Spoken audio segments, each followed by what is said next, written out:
Donc, je vais vous faire un petit point sur la section laitière. Donc, je vais diviser mes propos en 3 points. Donc, un petit point sur la conjoncture, un point sur les EGA et un point sur le travail du réseau.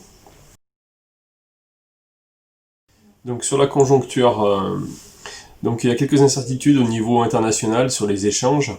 Donc, qui est dû un peu le Brexit, où on ne sait pas trop où on va encore, et le boycott des pays du Moyen-Orient suite aux attentats qu'il y a pu y avoir en France ces derniers temps.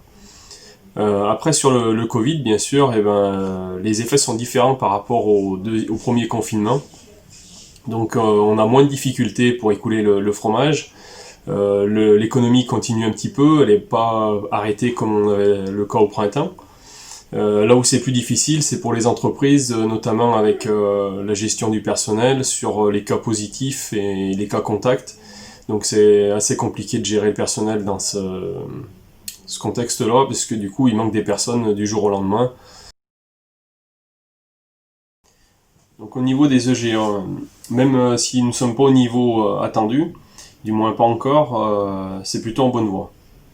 La récente publication des indicateurs de prix de revient devrait nous aider à avoir de nouveaux arguments pour les négociations commerciales qui vont se dérouler pour l'année 2021. Donc on va surveiller ça de très près, que tout soit bien appliqué. Donc parallèlement à ça, la FNPL a travaillé sur un prix d'objectif. Donc le prix d'objectif correspond à l'application du prix de revient entreprise par entreprise, et donc en tenant compte du mix produit de chaque laiterie. Un travail sera mené par notre section prochainement pour suivre son application.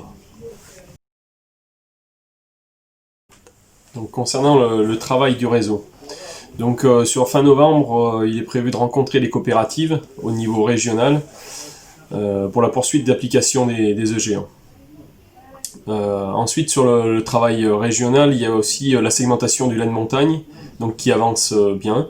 On espère être en mesure de vous présenter quelque chose sur le début d'année, qui sera assez concret.